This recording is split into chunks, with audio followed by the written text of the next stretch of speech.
Yeah, they'll have the Homeland Security come in, which is customs, and they'll seize parts off your shelf.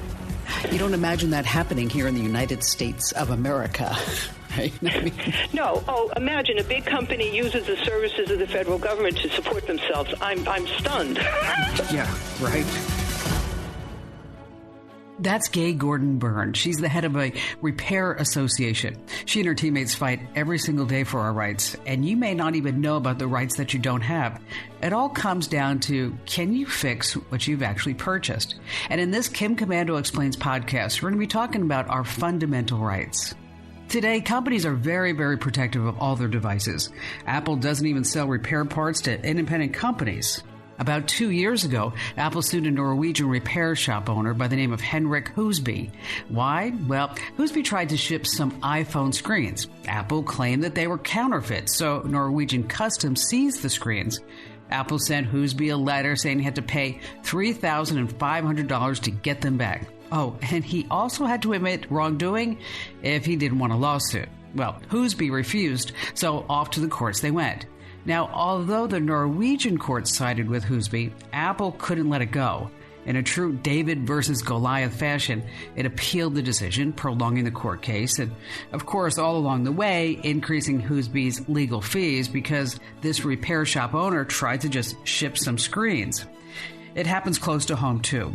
One American repair professional by the name of Louis Rossman wanted to ship some aftermarket laptop batteries. Okay, Customs and Border Patrol seized them before they could make it to his repair shop. And you might be wondering, what is going on? Why does Apple deliberately go after repair shops? Why are these tech companies so protective over repairs?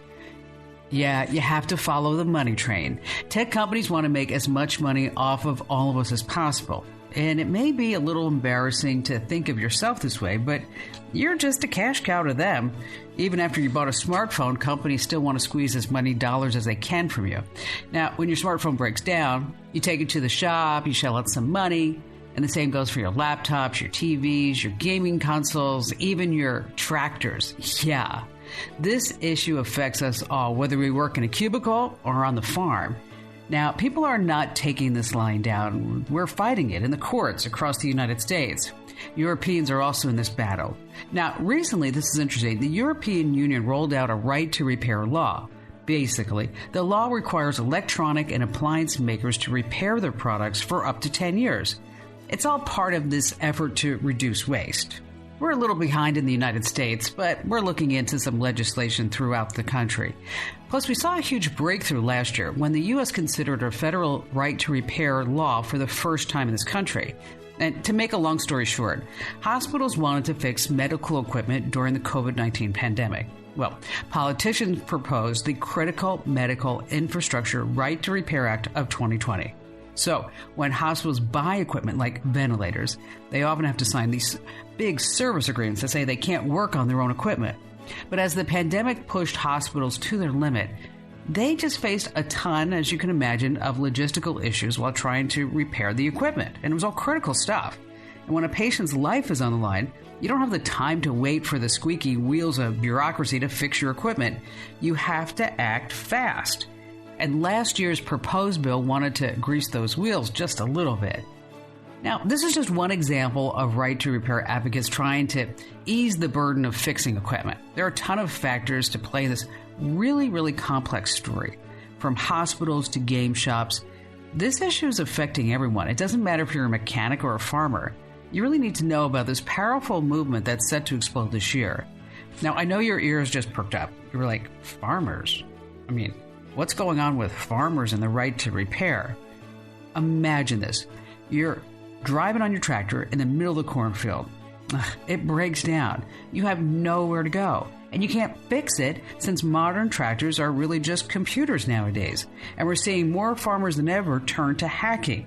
It's the only way that they can get their equipment back that they purchased. I mean, when you're harvesting, every second counts. So you need your tractor up and running as soon as possible. We're going to go into a lot more detail on that later on. So buckle up, stay tuned. We have a lot to cover in this Kim Komando Explains podcast, and you don't want to miss a moment.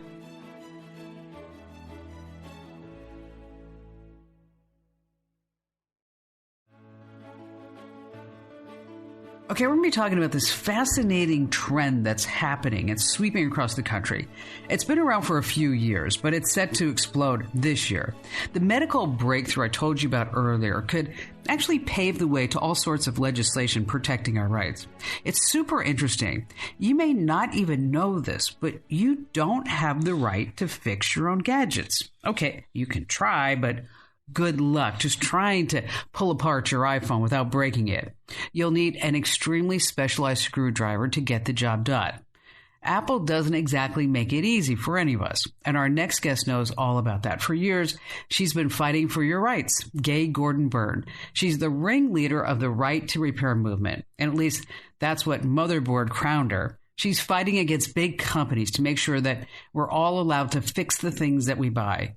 And wow, do those companies know how to fight back. Gay, thank you so much for joining us. And I was super excited because I've heard about you, I've known about you for so many years. Now, how many products are on the market right now that are just impossible to fix? How about 90% of them? There's very little on the market that you can fix. And now the products, they span all the gamut, correct? Yeah, I mean, you can't fix a tractor, you can't fix a refrigerator, you can't fix a TV, you can't fix a cell phone. You name a product and I'll tell you that you can't fix it. That's the easiest way to put it. So is the whole idea that we won't be able to fix it when it breaks, then we just go out and buy a new one? I think that's high on the thought process of the manufacturers. I don't think they're really trying to make things that don't break, and they're trying to make it very expensive for you to fix them so that you would naturally want to go and buy a new one. How did you get involved in all this? Oh, God. I worked for a company that was doing third-party repairs of mainframes, and then one day Oracle bought Sun Microsystems, and they said no more third-party repairs, and that kind of set off a cascade of problems in the industry, in the large enterprise industry, and I wound up saying, hey, I got nothing really else to do right now. I'm kind of semi-retired. So I wound up being volunteered. So repairing mainframes, wow, that's something. Well, you've always been able to fix them, even in the 60s, 70s, 80s. It wasn't until after 2000, really only in the last decade, that you can't fix them. And that's not a technical problem. That's you can't get what you need to get. You can't get the software tools. You can't get the diagnostics. A lot of times if you order a part, the part might show up 6 months later. So functionally, you can't get parts. These are all things that make it really hard for anybody other than the manufacturer to offer a repair service. Does it also extend into cars? Because basically cars are just rolling computers now. They are rolling computers, and the reason it doesn't extend to cars is there was legislation passed first in Massachusetts in 2012 that gave the residents of Massachusetts the right to repair their cars. And it wasn't only Massachusetts that was looking at the legislation, so the manufacturers rather quickly decided they weren't going to continue to fight all these different bills, and they agreed to a national memorandum of understanding. And it's that memorandum that we copied. And you're trying to put that into the tech industry, or what industry? Everything. Everything with a chip. And everything has a chip, doesn't it? Except for us. What can't you repair is basically anything with a chip. Gosh. And it's only a matter of time before we have chips, too. I just know it. Yeah. So that would be so true. So, yeah, if you have a choice between a toaster with a chip and a toaster that doesn't have one, you're probably going to get a longer use of the toaster that doesn't have a chip. A, because you can repair it, and B, because it's not going to toast the chip. I had that happen to me personally. I like to point that out, that sometimes people put chips in things that have no business having chips because they're not durable enough. Yeah, I never heard of a toaster having a chip. Really? Mm-hmm. Yeah. Yeah, it turned out that little bagel setting was controlled not by a switch, but by a chip. Now you're going to make me want to go look at my Cuisinart toaster because it has a bagel setting to see if there's a chip on the inside. I never would have, in all these years, and I've been doing tech probably as long as you have, that I've never thought of a chip being in a toaster. Wow. Well, when my Cuisinart toaster broke, I was I had the option of going to one of our repair demo days that we had set up in the Albany, New York Capitol building. And I brought my toaster with me, and one of the techs there took it apart and said, "See?" Yeah, there was a chip in there, and it was burnt. Along with the bagel. What other things surprise you that you found that have chips on the inside? Oh, God, I think I've ceased to be surprised.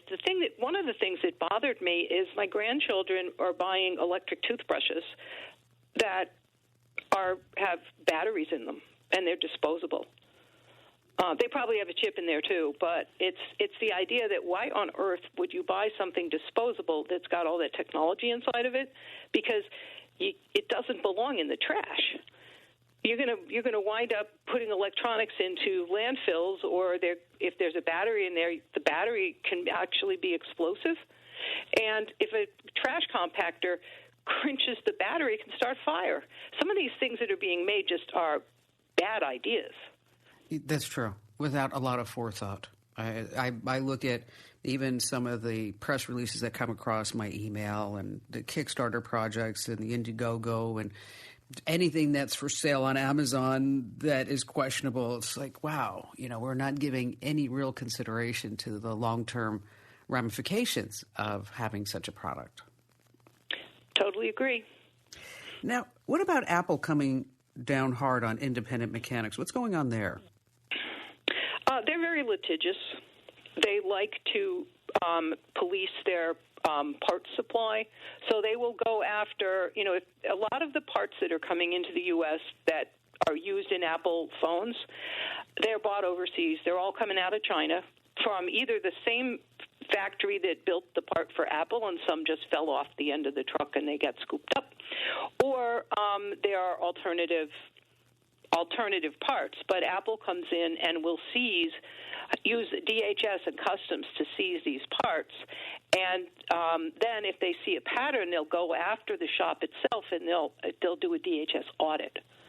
And that's how they're catching people that are legitimately buying parts, but Apple is claiming that it's their property, or I forget what their legal excuse is, but they're very litigious. So they'll do a DHS audit? I've never heard of such a thing. Wow. Yeah, they'll have the Homeland Security come in, which is customs, and they'll seize parts off your shelf. Wow. I just, you don't imagine that happening here in the United States of America, right? No. Oh, imagine a big company uses the services of the federal government to support themselves. I'm stunned. Yeah, right. What's happening legally with the right to repair? Well, all of the bills, like I explained earlier, the memorandum of understanding that the auto industry reached with essentially the independent mechanics was a very good bill, and the only problem is that it said automobiles, and it was very specific. So we basically did some word substitution and took out the word automobile and substituted digital electronic part or product. And that's been the template that we've been, we pick at it and make it better. We take out, very auto-centric language. Mm-hmm. But basically it's the MOU, only revised to apply to something with a chip. And those bills, we started with one bill in 2014. We just had our 25th bill filed this year. Geez, wow, that's a lot. Yeah, it's really a lot. It's really exciting because, every year we get better at it, and more states are coming forward. And they're coming forward from every walk of life. There's no pattern to which states are involved. We've got Republicans, we've got Libertarians, we've got tree huggers, we've got liberals. There's probably a few others in there. They're really frustrated by the fact they can't fix their stuff. So is that the end game? To have the ability to let the consumer fix whatever they want to fix if they want to fix it? Absolutely. And the reason it's focused on consumers is that they're the owner. You buy something, it's yours. It doesn't belong to Apple any longer. It doesn't belong to Samsung. It doesn't belong to Sony or Panasonic or any of these companies. It belongs to you. You paid for it. And the fact that they're making it hard for you to use your equipment is because you can't just go out back and manufacture your own circuit boards. You just can't. So you've got to have a level of cooperation from the manufacturers that we've never had to require. This is a problem that's pretty new since 2000. So could you even buy the part to repair your own, let's just say, tech gear? I guess you could buy the parts on eBay or Amazon, right? Well, now it gets tricky. You can buy parts that you don't know where they came from, and they're probably not. They could be authentic parts, legitimate parts that came from the manufacturer, or they might be somebody's knockoff, and they might work. They might work just fine. In fact, most of them do. But if you really want to get a manufacturer original part, the companies won't sell them. They literally will not sell them. So they complain that the consumers are buying all these less than kosher parts, but they won't sell their own. These are the kinds of things we hear often in testimony in opposition to the idea that you can fix your own stuff, that companies shouldn't be required to sell parts. I'm like, well, yeah, but if you can't sell parts, you can't fix your stuff.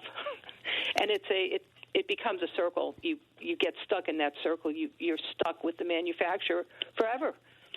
And I'm sure the manufacturers spin it as they're helping the consumer in some way, right? Oh, God, yeah. You're much better off. You're much safer to hear them say it. You're much safer to only use their services because they're the only ones that can provide authentic parts. They're the only ones that have access to the diagnostic tools. They're the only ones that know what they're doing. That's a good one. But they steadfastly refuse to let anybody take a course and learn how to do it because they won't do that. They won't sell parts. They won't sell tools. They won't sell diagnostics. So you're really in a corner if the manufacturer takes that position. And that's why we have to have legislation, because there are some good guys out there, but they've got no incentive to continue being good guys. And there's really no reason to believe that they would always be good guys. I mean, you can buy, especially in the laptop and desktop area, you can buy some equipment that's very repairable. But the day will come when they suddenly say, nah, we're done with that, no more repair. It's a monopoly. I feel like we're all getting extorted. I feel the same way. We have introduced we've spoken with various legal scholars and people at the Department of Justice and people at the FTC, and I think that these are true monopolies, but they're very difficult to go after because there's literally thousands of companies with the same lousy policies. And our justice system or our antitrust system is not set up for a group. It's set up for you go after the one big guy, like you go after Facebook. But you don't go after everybody else that's doing exactly the same thing. When you go after Facebook, you go after them one at a time. Have you run into any corporate lobbyists along the way that have thrown some wrenches? No pun intended. Oh, of course. They're everywhere. We even see the same lobbyists show up at every hearing. There's like a right to repair circuit for lobbyists. I mean, they show up everywhere. And they say they're so unimaginative. They say exactly the same things. Having heard all of the explanations of how they're full of garbage, and they still say them over and over and over again. They're like robots. Yes, and they have unlimited money. So we expect to see the same lobbyists every single time. And they say, and they have no principles. It's also really frustrating to watch people who know that they are lying, and they still lie. It's like, you know what, you don't even need to show up. We'll just play what you said last time. I wish we could. It would be a lot easier. So what do you want people to know about the right to repair? They need it. That's the first thing they need to know, is that if they think they don't have a horse in this race, they do. Because everything that you buy now, you will never be able to fix unless we get this legislation passed. We have no legal protections as consumers, none, that will make sure that the things that we buy today will be able to fix tomorrow. There's no law that makes that happen. We have to do new law. And where can people go to learn more? Repair.org. Nice, easy website name. they have any interest in trying to make sure that this legislation happens, they need to use their voice personally and use our tool. We have a free tool there that says, hey, write your legislator.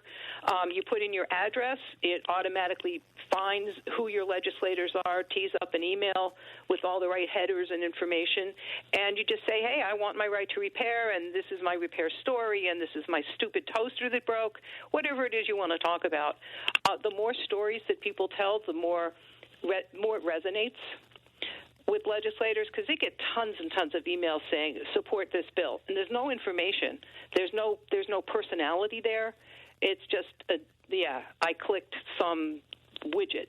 But if you take the time to explain why you feel you need the right to repair, those messages really resonate, and they do change people's minds.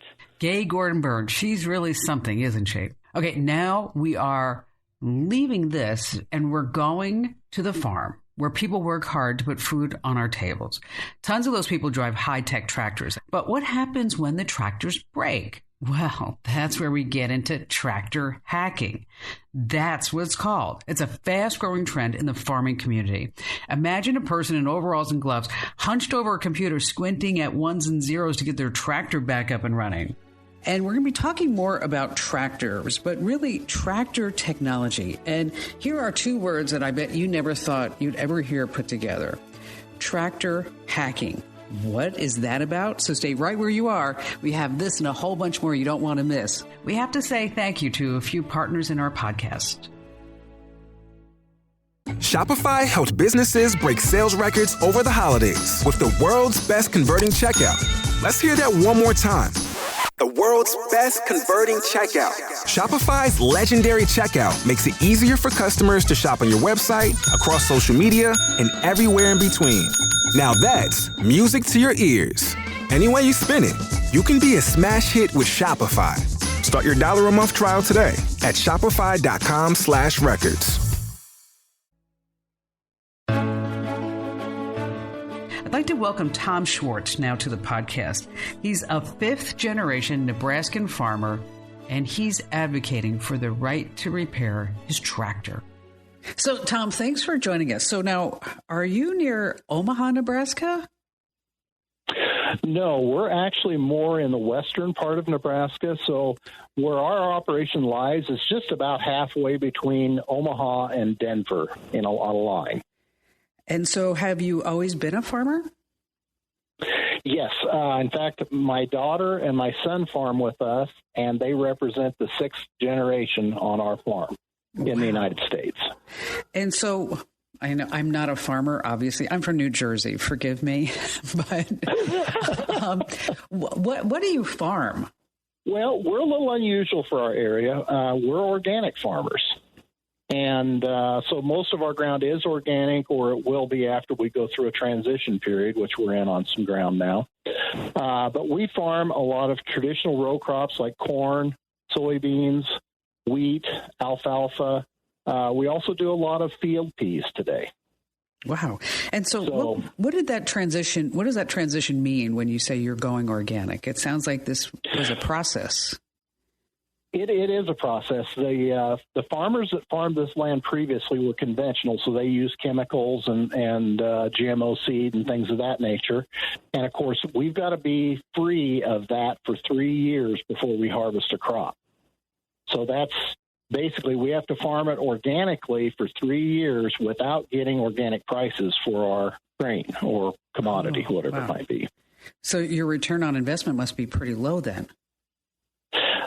Transition is a tough time for an organic farmer. Yes, it's very difficult because you just aren't getting that much money out of the crops that you raise on that land. And in fact, in some cases, it can be half or less. Wow. And so how many acres do you have there? We're not very big operators. We only farm about 750, 800 acres, I think, is where we're at now. You know, I don't know a lot about farming, but that's a lot of land to me. In farming today, no, it's not. The average farmer in our area probably is around 1,500 to 2,000 acres, I would guess. And we have some operations getting into the 10,000 area, of course. Not many. There's only one or two I can think of that would be getting up into that arena. And then, of course, in different parts of the country, size, it makes a big difference. We would be a very big farmer in New Jersey, for example. Exactly. So, my whole focus is technology. And since you started farming, how has technology changed your job? Well, technology's made dramatic changes in farming today. When I was young, my dad, my grandfather, and I would help, as a kid, with almost all the repairs. And they did almost all the repairs themselves, including complete overhauls of tractors and things, that were very large repairs. Then as time went on, technologies come in more and more, and it got to the point where we really didn't feel comfortable that we had the knowledge to always do the repair. So we'd start hiring the dealership or a local mechanic to help us with those repairs. And now today, of course, virtually every component on a combine and a tractor coming off the assembly line today is controlled by a computer. Tell me what the computers do, for example, on a combine or on a tractor. What do they handle everything? Is it almost like you're just kind of sitting there not doing anything and the computers are taking over? Walk us through some of the processes. Well, it depends on the age of the equipment to some extent. The earliest computers in tractors, of course, all they controlled was the engine and the hydraulic system and electrical system and things like that. And it really wasn't, from an operator standpoint, it really wasn't much different than, the old tractors that were mechanically based. Today, the newest tractors they have automatic driving. So you set your lines up and the tractor will drive itself going through the field. And the newest combines will actually make changes in the settings of the combine to do a better job of harvesting the crop on the move without you even telling it to do so. What other kind of tech are you using on the farm? Organics, you have to be able to track a crop from the time what's been done to the ground to prep it to the time the crop is put in the ground to the harvest and storage and where it went after storage. So, for instance, if you were to buy an organic chicken where you live, you can actually there's a paper trail that shows you where that chicken was butchered, where that chicken was raised, where the feed that went into that chicken, you can find out where that came from. I mean, it's a paper trail through the entire process. So are all organic terms created equally when we go to the produce department? No, as a short answer. There are terms out there that I personally don't put much trust in because they're not overseen by anybody. For instance, all our record keeping is actually audited by an organic inspector that is licensed by the federal government. Now, there are some good programs out there, like natural programs, where they plaster the word natural on. Some of those natural programs are good programs, and if I knew that was behind that product, I would trust it. But the term natural has been taken to mean almost anything. Well, the reason why I asked, Tom, is I'm really, and I always have been. I haven't eaten meat since I was 18, and I've always believed whatever you put in your body, it's a machine, and what you put in is what you'll get out, right? True. And so quite often I look at these labels, and I've always thought to myself, how do I really know that that's organic? How do I really know that that's natural? And so you kind of answered the question that you probably don't know unless you maybe trust the brand or do some research on the brand or the company who's behind it. It's interesting. But if it has the organic seal, if the product you buy has the organic seal on it, that you can pretty much trust. I'm not going to say there aren't bad actors within the organic industry, because there are, and I could point them out to you if you wanted me to. But for the most part, it's pretty much locked down solid. Now, you get into these other labels, and I'm not going to say that there. So it was probably about 10 years ago, and this is the reason why I asked you, Tom, where you were located in Nebraska, is that I visited a good friend of mine, Chip Davis. I went to his farm in Omaha, Nebraska. And Chip, I don't know if you're familiar with his name, but he's the founder of Mannheim Steamroller, and they do all those fabulous Christmas concerts, and they also get into Halloween music and all kinds of other things. So Chip looked at me and he said, Kim, have you ever driven a tractor?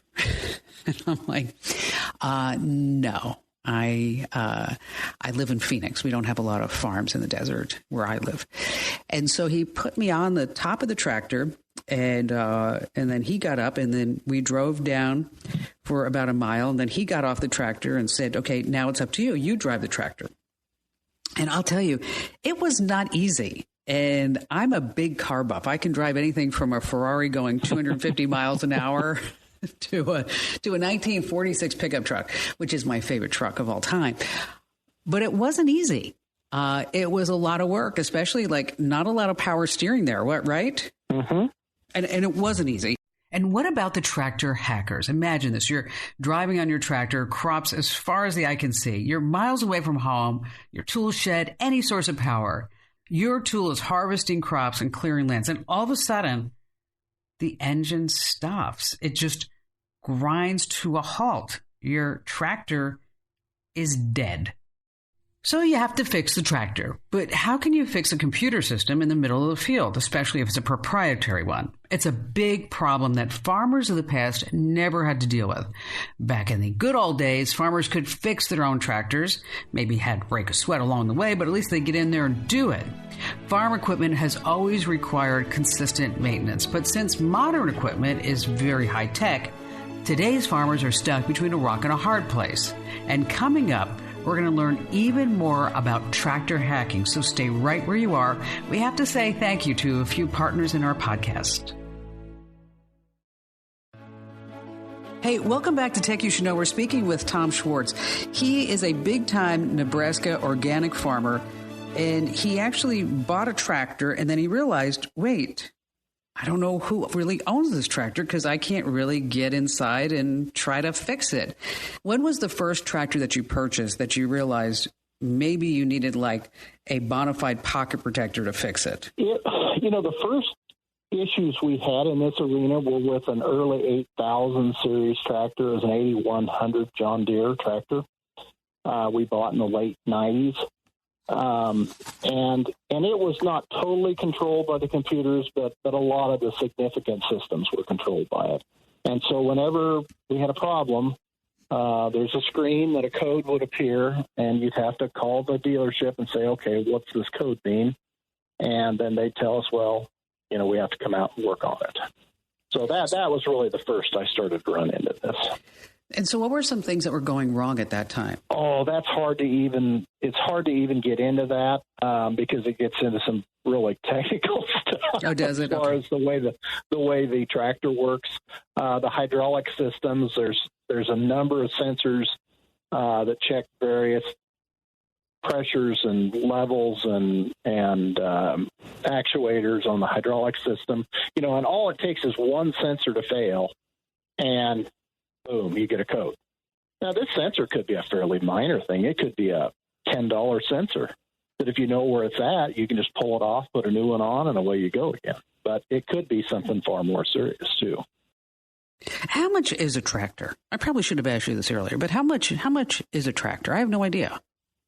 It kind of depends on what you want. I mean, a smaller tractor, like you might use if you've got an acreage, to mow or to do some basic dirt or move snow or something like that. You can get small tractors like that probably in the 30 to 40,000 range if you're kind of careful on how you spend your money. The kinds of tractors we use, of course, they're up in the, new ones are right now are about $500,000. And of course, combines are starting to approach $1 million now. But that's a considerable investment. It really is. It's a huge investment. Wow. You'd think they would send us a CD that would reset everything at least. for that amount of money.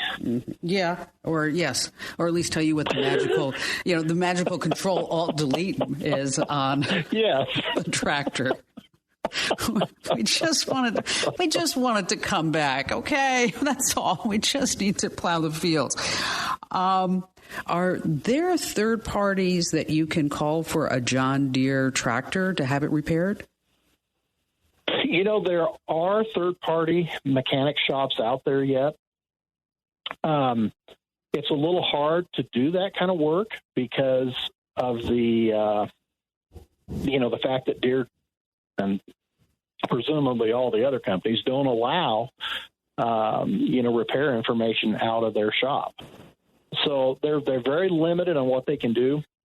And I'll give you an example. We have what's called a power takeoff on our tractors, and it's basically a way to transmit power from the engine to a piece of equipment that's maybe pulled behind the tractor. If that PTO goes out, I can go buy a used PTO and slip it in there, and that's probably within our abilities to do that. But I can't get the tractor to accept the new part. I've got to bring the dealer in to do that. Oh, wow. Because the computers in the tractor have to say, yeah, we're okay with working with serial number XYZ, part. It's almost how Apple had the whole monopoly on the batteries, that you couldn't change the battery. You had to go to Apple for the battery, isn't it? Absolutely. It's exactly the same thing.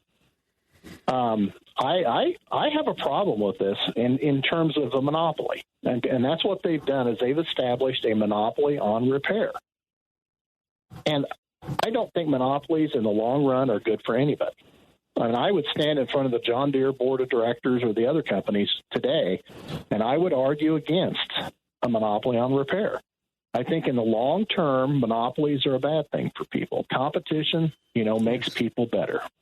Yeah, and competition actually spurs innovation because suddenly we can get better things, and we not just have one Google, right? I mean, could you imagine trying to compete against Google, trying to compete against Facebook, trying to compete against Amazon? It would be death. Yeah, I don't know how you would even do it. The money you would have to have behind you to undertake a project like that just is more than my mind can even wrap around. So, Tom, what is your goal? Ultimately, we're trying to get for the agricultural equipment business the same rules that the car business already has. I mean, as you said, if you want to take your Mercedes to a shop down the road instead of the dealership, they can actually plug into your car, figure out what the problem is, and repair it there. And that's the kind of thing we're trying to get here, so that we have other options besides just the dealer, we purchased this thing from coming out and working on it. Is it just John Deere? No, it's not just John Deere. In fact, I can tell you a story about an AGCO product. I had a friend that was getting a sprayer ready to go, and he was just checking everything out, and he noticed that he had a tail light out. So he thought, okay, well, I'll quick pull that. And he went down to Napa, which is an automotive store, and got a tail light, plugged in and put it in his sprayer and got done with everything. And okay, I'm ready to go spray. So he takes off to go spray. Nothing will work. And so he had to finally bring AGCO out to look at it and figure out what's the problem here. Well, it turned out that tail light has a chip in it. Oh, they chipped that light, and that sprayer would not operate unless a certified AGCO tail light was in it. And what was the price difference? Do you know between the certified tail light and the one from Napa? Yeah, and that I don't know. I did not ask him that, but I'm sure it's considerably more expensive. I'm sure it is considerably more expensive. I bet you it is. But that's an example of where this business has gone and where it's going. That's probably my bigger worry is, as this gets even worse as time goes on, where are we going to end up? Where do you think you will end up? Well, the way it's going, if somebody doesn't step in and stop these manufacturers from doing that kind of thing, ultimately, every time you want to fix a tire, there'll be a chip in the tire, and you've got to call John Deere or AGCO to fix your tire because it's got a chip in it, and the only person that can activate the chip is the company. So, if you're selling Goodyear tires, you might be out of luck to repair people's tires. That seems to be the direction we're headed with this thing. And I don't mean that specifically on tires, Sure. but I'm just using that as an example. So you are being held hostage, aren't you? Oh, absolutely we are. Absolutely. You have to stay with the company. And I honestly, I feel that this monopoly is something John Deere's been working on for a long, long time. Back when I was a young kid, we had a dealership in our little town. Well, Deere decided we don't want more than one dealership per county at that point, so they closed our dealership down. And over time, they just kept closing dealerships down. And now today we have these mega dealerships where there may be dealerships like one per county or one per 2 or 3 counties, but they're all owned by the same company, the dealer company. Right. And so our options just keep getting less and less every year because these what I call mega dealerships, they're biting off entire sections of states. I mean, the dealership closest to me basically controls all John Deere dealerships from not quite, from McCook, Nebraska, all the way nearly to Iowa and Missouri, and in the southern half of Nebraska and northern half of Kansas. One dealership. Wow. And I'm sure northern fourth of Kansas, I should say. I'm sure somebody's listening right now. They're saying, so why don't you just buy another brand? Don't buy John Deere. Well, the brands are all doing the same thing. The closest international dealership to me is or Case IH. I'm sorry, I show my age occasionally. But the closest Case IH dealership to me is Titan Machinery, and they essentially control most of the dealerships in Nebraska, North Dakota, South Dakota. I mean, they go over into Minnesota, Montana, Idaho. They control almost all the dealerships in that entire area. Wow. So there's just no competition anymore. And that's been the goal of these companies and these mergers, was to eliminate competition.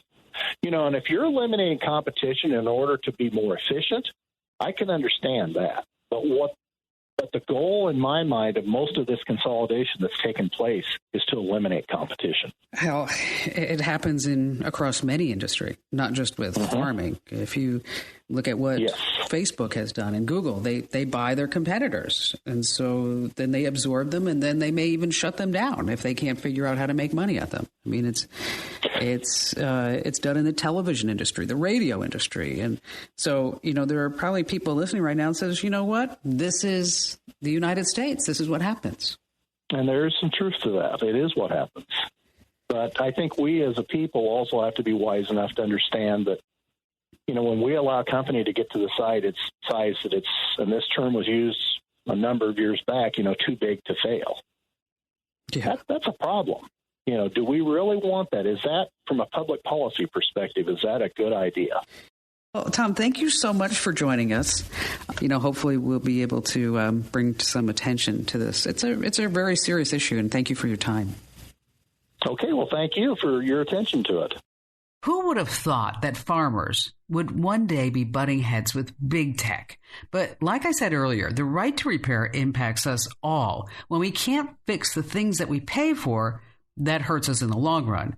Repairs can cost a small fortune on their own. Take tractors, for example, like we're just talking about with Tom. When it breaks down, they could go to the manufacturer for repairs, but that's pretty expensive. A farmer can spend $3,000 trying to figure out why the tractor just died. Then, a few months later, one of the high-tech features will just stop working. You have to take it in, and then you leave $6,000 lighter. The cycle just repeats itself time and time again until you've sunk tens of thousands of dollars into fixing a tractor that already cost you a fortune in the first place. That's why so many people are using resources like iFixit to repair their own gadgets. Some are going as far as to joining hacking forums and breaking into their own devices. I mean, when Apple and other companies won't provide you the diagnostic software you need, what else can you do? We learned a lot about the repair revolution today. And just to clarify, this is not just about farm tech. The movement encompasses all technology. If you can't fix it, you don't own it. That's their manifesto. If you're inspired to do some digging, head over to ifixit.com. This website is great for anyone who wants to flex their DIY skills. They have a ton of information on the right to repair movement. And if you want some practical help, they have repair guides, helpful resources. But just keep in mind, if you do repair your gadget, your device, whatever it is, you may actually be voiding the warranty. If you like what you just heard, hey, support our efforts, because it's people like you that help us make this type of programming. Join the Komando community. It's just a few bucks a month. You get the Kim Komando Show podcast. That's my 3-hour weekly radio show. Not Kim Komando Explains. It's the Kim Komando Show podcast. And you can get it for free for 30 days to try it out over at getkim.com. Once again, that's getkim.com. If you're looking for a great podcast, you don't want to miss this. 3 hours, commercial free, and you're going to love it. You can download the podcast right now over at getkim.com. And after that, it's just a few bucks a month. And we offer discounts for seniors, military vets, and all kinds of service personnel. And if you like this podcast, do me a favor, hit follow or subscribe wherever you get your podcasts and give us a great 5-star review. That helps more people find our podcasts. And thank you so much for listening. And let's thank the folks behind the scenes, Mike James for putting it all together, and Serena O'Sullivan for her reporting. And thanks to Tom Schwartz for taking a break from farming, and Gay Gordon-Byrne for letting us know about this right to repair movement. I'm Kim Komando. Keep on trucking.